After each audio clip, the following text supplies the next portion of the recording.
আসসালামু আলাইকুম with all my subscriber. আশা করি সবাই ভালো আছেন। প্রিয় শিক্ষার্থী বন্ধুরা, প্রতিনিয়ত আমরা যে ক্লাসগুলো দিচ্ছি সেই ক্লাসগুলো হচ্ছে ইন্ডাস্ট্রিয়াল লেভেলের সব ধরনের ইলেকট্রনিক সার্কিট রিপেয়ারিংয়ের ক্লাস। তো আমরা এই ক্লাসগুলো দেওয়ার একটাই কারণ হচ্ছে আমাদের এই ক্লাসগুলোর মাধ্যমে আমাদের ভিউয়ার্সরা কিছু না কিছু ইনশাল্লাহ শিখতে পারবে। তো আমরা এটা জানি যে আমাদের ইন্ডাস্ট্রিয়াল লেভেলে সব ধরনের মেশিনই কিন্তু কোনো না কোনোভাবে ইলেকট্রনিক্সের উপর ডিপেন্ডেড। তো সেজন্য যারা আমরা ইলেকট্রনিক্স কাজ করার জন্য আগ্রহ আছে তারা অবশ্যই এই ইলেকট্রনিক সার্কিটগুলোর যদি বেসিক আমরা যদি শিখতে পারি, যে আমাদের বেসিক যদি স্ট্রং থাকে, তাহলে কিন্তু আমরা যে কোনো ইলেকট্রনিক্স সার্কিট আমরা রিপেয়ারিং করতে পারবো ইনশাল্লাহ। তো আমাদের সেজন্য বেসিক স্ট্রং থাকতে হবে। তো আমার কাছে আজকে যে সার্কিটটি আছে এটি হচ্ছে একটি কানসা মেশিনের সার্কিট। এই যে কানসা মেশিনের সার্কিট, এটা হচ্ছে আমাদের কানসা মেশিনের একটা সার্কিট। তো মেশিন যে মেশিন হোক না কেন, কিন্তু আমরা এর প্রবলেম জানলে আর যদি আমাদের বেসিক স্ট্রং থাকে তাহলে কিন্তু আমরা যে কোনো সার্কিট হতে পারে আমরা রিপেয়ারিং করতে পারবো। কিন্তু আমরা দেখতে পাচ্ছি যে সার্কিটটা আমরা খুবই সিম্পল, এর যে কোনো প্রবলেম আমরা ইনশাল্লাহ কিন্তু রিপেয়ারিং করতে পারবো। খুবই সিম্পল একটা সার্কিট।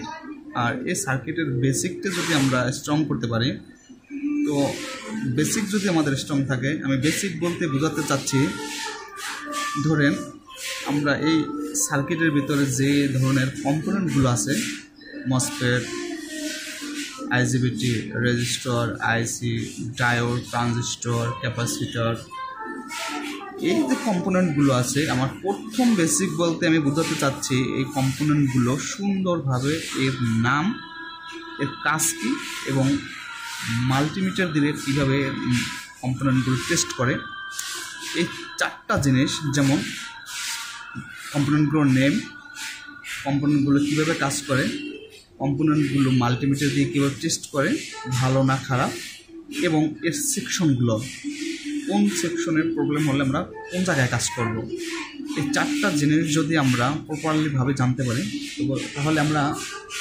ইনশাল্লাহ আশা করতে পারি যে একটি স্টুডেন্ট বা একটি ছেলে, আমার মনে হয় যে কোনো ইলেকট্রনিক সার্কিট রিপেয়ারিং করতে পারবে ইনশাল্লাহ। তো শিক্ষার্থী বন্ধুরা, এই সার্কিটের দেখেন খুবই সিম্পল একটি সার্কিট। এই সার্কিটের প্রথমে আমরা এখান থেকে যে AC voltage 220 volt AC voltage দিলাম।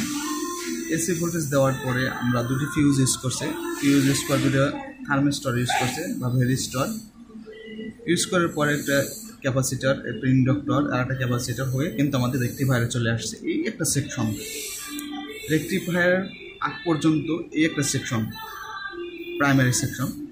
তারপর আমাদের সেকেন্ডারিতে চলে যাবে, প্রাইমারি সেকশন এখন আমাদের শেষ হয় নাই।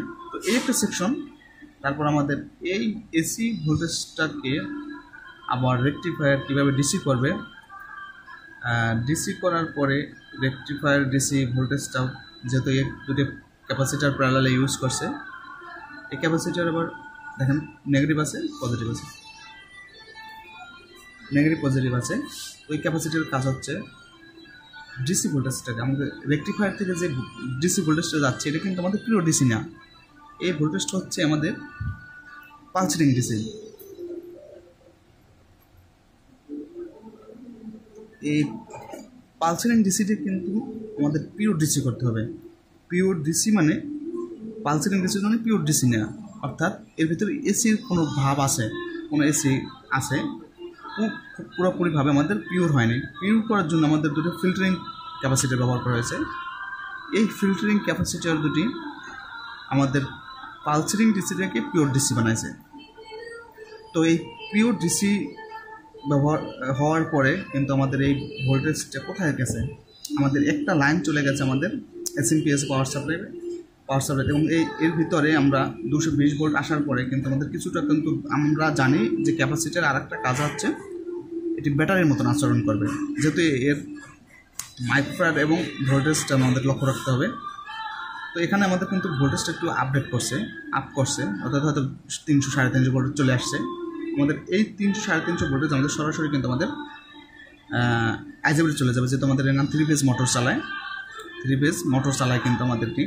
এটা কিন্তু একটা ইনভার্টারের মতন কাজ করে, এটা জাস্ট ইনভার্টার বলতে আমরা কী বোঝাতে চাচ্ছি, যে 3 ফেজ মোটর যে চালাতে পারে, অর্থাৎ এটা কি ইনভার্টার।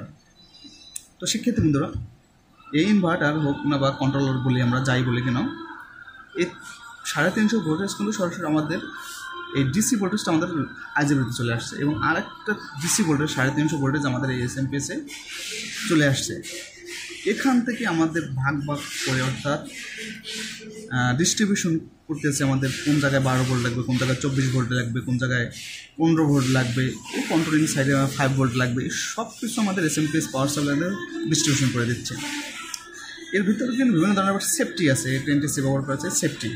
তো সেক্ষেত্রে বন্ধুরা আমরা এই সার্কিটে খুবই সিম্পল সার্কিট, আর এই সিম্পল সার্কিট যদি আমরা বুঝতে পারি, মানে এটা যে সিম্পল আর অন্য সার্কিটগুলো যে খুবই কঠিন এমনটা আমি কিন্তু বলছি না। এই সার্কিটগুলো এটার ভিতরে যে ধরনের কম্পোনেন্ট ইউজ করছে, অন্য সার্কিটের ভিতরে হয়তো বা দু একটা আপডেট করছে, এই ধরনের কম্পোনেন্ট ইউজ করে কিন্তু আমরা অন্যান্য সার্কিটগুলো তৈরি করা হচ্ছে। এবং অন্যান্য সার্কিটগুলো যেগুলো আমাদের ইনভার্টার বলেন, অন্যান্য মেশিনের সার্কিটগুলো যেগুলো 3 ফেজ মোটর চালায়, সবগুলোই কিন্তু লজিক মোটামুটি সেম। তো আমরা একটা সার্কিট যদি প্রপারলিভাবে বুঝতে পারি যে এই সেকশনটাকে কী বলে, এই সেকশন কী বলে, এই সেকশন কী বলে, এই সেকশন কী বলে, এই কম্পোনেন্টগুলো কীভাবে টেস্ট করে, আমার মনে হয় ইনশাআল্লাহ সব ধরনের সার্কিট আমরা রিপেয়ারিং করতে পারবো। তো সেক্ষেত্রে বন্ধুরা আমরা আসলে সবসময় যে আমাদের ইরর ফল্ট নিয়ে ক্লাস দিতে হবে এমনটা না, আমরা আসলে বেসিক যে ক্লাসগুলো, আমরা এই ধরনের বেসিক ক্লাসগুলো আমরা আমাদের স্টুডেন্টরা দিয়ে থাকি। তো আসলে ইউটিউবের মাধ্যমে বা ভিডিওর মাধ্যমে সব কিছু প্রপারলিভাবে বোঝানো সম্ভব না, সেটা আপনারাও বোঝেন। তো আমরা চাচ্ছি যে দু একটা ছেলে আমাদের কাছে যদি কেউ আসার ইচ্ছা থাকে, তো আমরা প্রপারলিভাবে তাদেরকে কমপ্লিটলি একটি কোর্স আমরা করিয়ে দেবো। যদি আমরা ইনশাল্লাহ আশা করি আমাদের কাছে আসলে যে কোনো ছেলে ইনশাল্লাহ কাজ শিখতে পারবে। তো ডে বাই ডে আমাদের এই ইলেকট্রনিক্সের ডিমান্ড কিন্তু ইনশাল্লাহ বাড়তেছে, কারণ সব ইন্ডাস্ট্রিয়াল লেভেলের সব ধরনের মেশিনই কিন্তু ইলেকট্রনিক্সের উপর ডিপেন্ডেন্ট, কোনো না কোনোভাবে ইলেকট্রনিক্স দ্বারা কন্ট্রোল হচ্ছে। তো শিক্ষার্থী বন্ধুরা এভাবেই আমরা প্রত্যেকটা সার্কিট আমরা এভাবে স্টেপ বাই স্টেপ কোন পার্টসের কী কাজ, কোন পার্টস মাল্টিমিডিয়া দিয়ে কীভাবে মাপে, ভালো না খারাপ, সবগুলো কিন্তু আমরা ইনশাল্লাহ আপনাদের দেখাবো। তো সব কিছু ভিডিওর মাধ্যমে দেখানো সম্ভব না দেখে আমরা আসলে দেখাতে পারছি না, দুঃখিত। তো সবাই ভালো থাকবেন, সুস্থ থাকবেন। আর আমার চ্যানেলে যারা একেবারে নতুন ভিউয়ার্স আছেন, অবশ্যই আমার চ্যানেলটি সাবস্ক্রাইব করবেন এবং পাশে থাকা বেল আইকনটাকে অবশ্যই ক্লিক করে রাখবেন, যাতে করে নতুন নতুন আপডেট ভিডিও সর্বপ্রথম আপনার মোবাইলে চলে যাবে। তো সবাই ভালো থাকবেন, সুস্থ থাকবেন, আল্লাহ হাফেজ।